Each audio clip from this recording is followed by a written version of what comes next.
This lecture is about complex numbers. And the reason why we need to talk about complex numbers is because quantum mechanics, which is a very mathematical looking sort of construction or structure, is based upon complex number math, actually. So so this serves as a little bit of a review of complex math, or math with complex numbers. So at the heart of complex numbers is this thing called I, where I is the imaginary number. So I is defined so that it's actually, so I'm going to put a 3-bar equal sign. So this lowercase I is defined as the square root of -1. Okay, so that's sort of the beginning of thinking about complex numbers. But, so I'm going to say this. I'm going to say that there is a number called z, and I'm going to say that it is,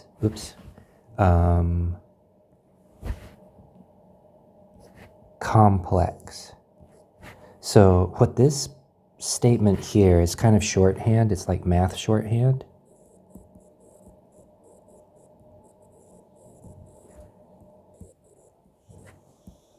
Z belongs to complex numbers, right? So Z belongs to complex. We can represent Z with real numbers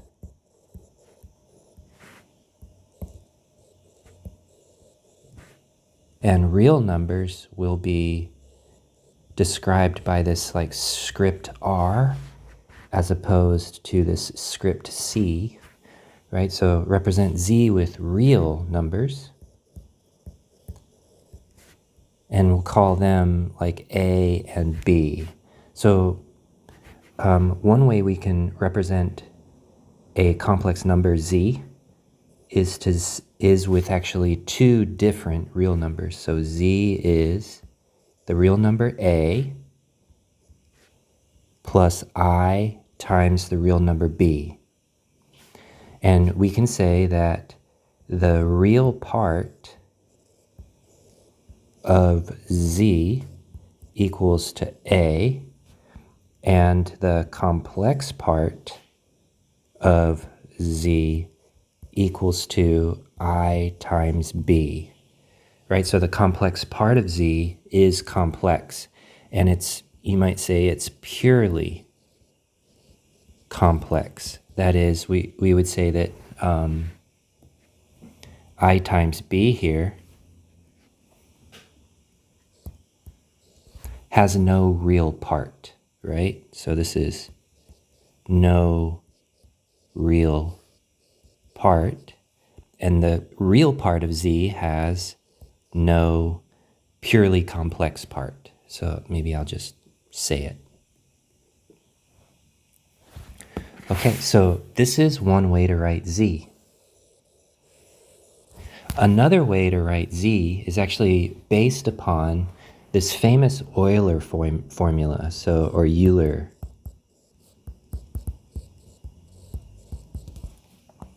And the Euler formula is this way. So we write e to the I times something that we'll understand in radians. So theta is, you can think of it as an angle, right, that comes from 0 to 2 pi, that interval. It's equal to, or defined as, the cosine of theta plus I times the sine of theta, right? So this is the real part of a complex number. We could say that it's Z equal to e to the I theta, like this. And this right here, including the I, is the complex part, right? The purely complex part. But together they form a complex number, which is always a mixture, or it's not always, but complex numbers are in general mixtures of real or purely real and purely complex parts. For example, actually, let me back up a little bit. So the Euler formula is this thing here. So let me erase this z, and we can form complex numbers z equal to r e to the I theta. So the idea is r and theta they belong to real numbers, and r, honestly, you can put in any real value. So we can say that this is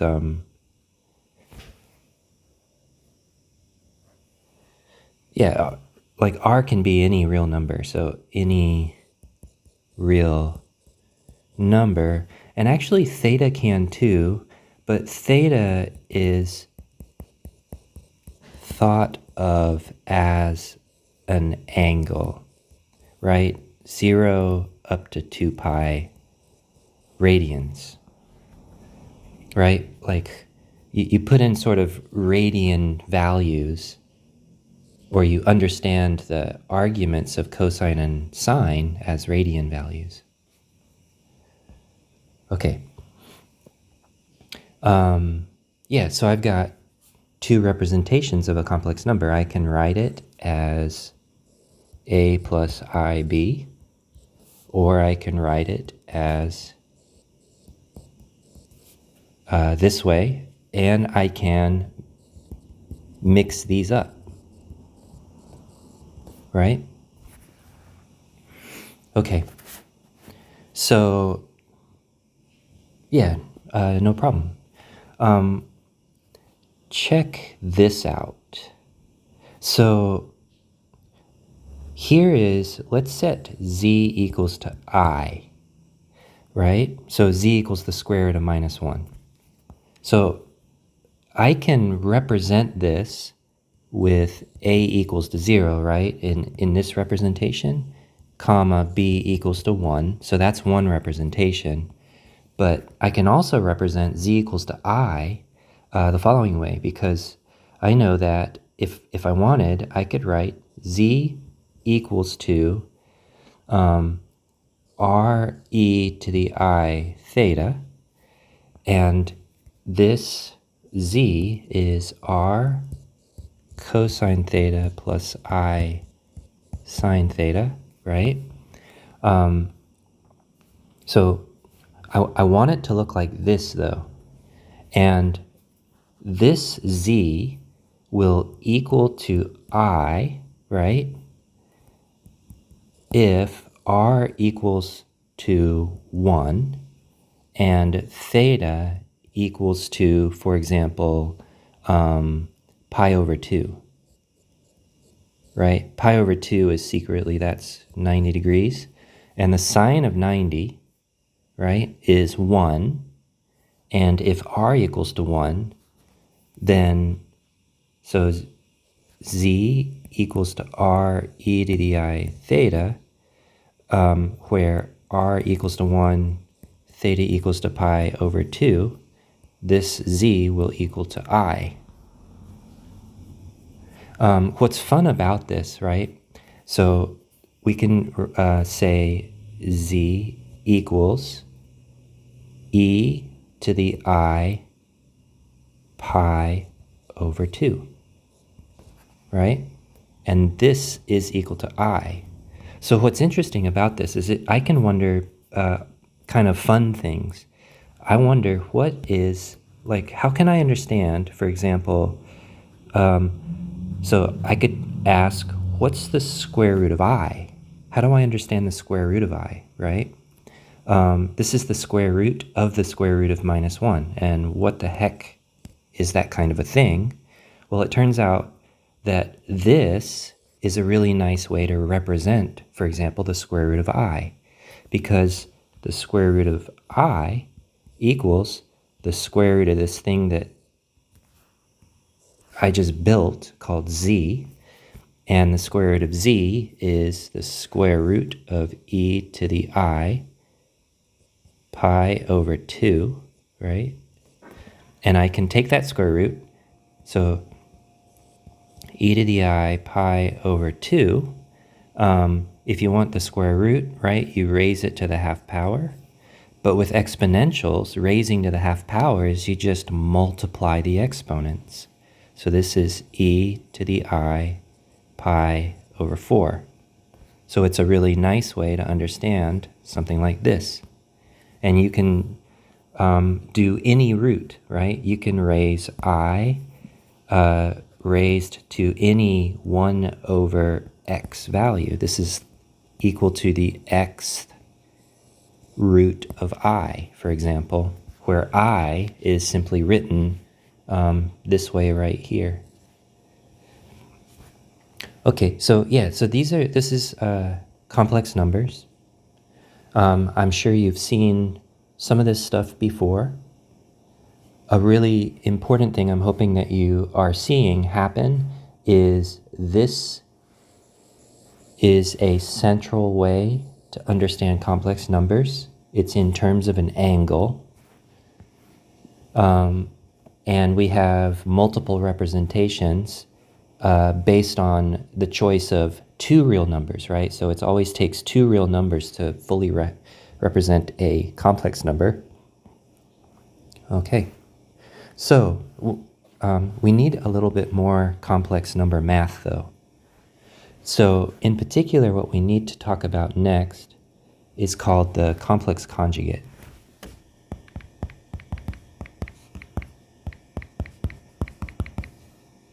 So the way you get the complex conjugate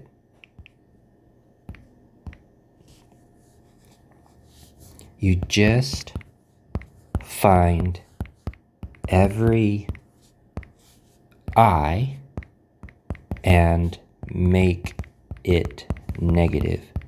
That's what you do, right? So find every I, instance of I, and make it negative. It is this simple. So for example, what if I had z equals to some real number a plus I times another real number b?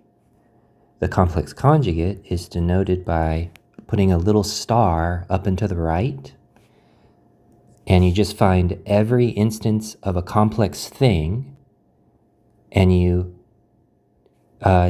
take the I inside the complex thing and you make it negative I. So for example, it would be a plus negative I b. So a minus ib. That's what z star is for a plus ib. But if I wrote z equals to r e to the I theta, z star is just r e to the minus I theta. So the reason for defining the complex number comes from the following thing. So what if I wanted to know what is z squared? So z squared is just z times z, right? And let's write it, let's use this representation. So it will be, so we'll use this representation here, a plus ib. So it's equal to a plus ib times a plus ib. And if you FOIL this out, right, so you've got the product of two polynomials. It goes a squared plus aib plus aib plus ib quantity squared. So it looks like a squared plus twice ab times I plus I squared. Actually, let's do ib squared. So if you finish this, this is a squared plus 2i, or actually, let's do the following thing. So it's a minus b squared. So this is the real part, plus I times 2ab.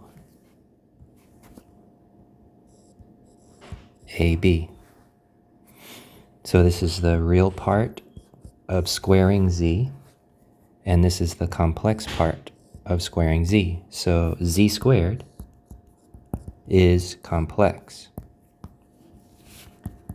but z star z, which is equal to z star. It doesn't matter which way you do the complex conjugate, or you know, it's actually a commutative, the product is, for complex numbers as well. But anyways, if you do this, what you get is a squared minus b squared. So, is that true? Oh, actually, no, you don't get that. Let's make sure we're getting the right thing. So this is a plus ib. Let's do z times z star multiplied by z star. It's a minus ib. So let's see what we get. So this is a times a is a squared. You get a plus iab minus iab, right? So plus iab minus iab. So the complex parts cancel when we do the complex conjugate times the complex number. And then we get plus ib times negative ib. And the result of doing this math is the I times I middle parts, they cancel. You get a squared. And then you've got I times negative I is actually a plus 1, right? Times b squared. So what's interesting about this, right? A belongs to real, but a could be positive or negative, right? Positive, 0, or negative.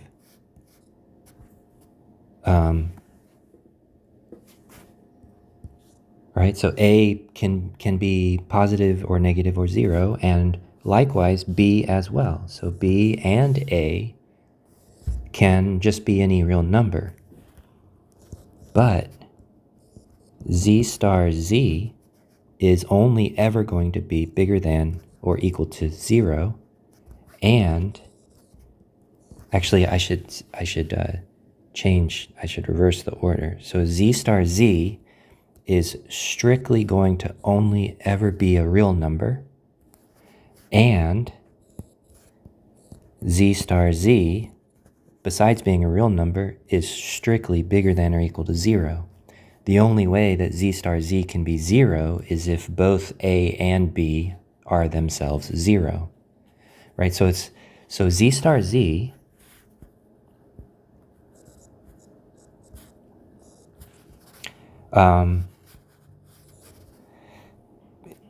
turns out to be an important way of sort of thinking about a complex number for physics.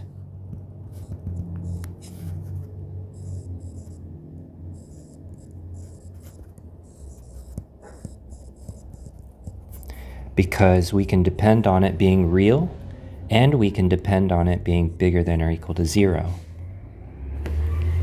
right? In particular, let me just say that this is what we need for probability.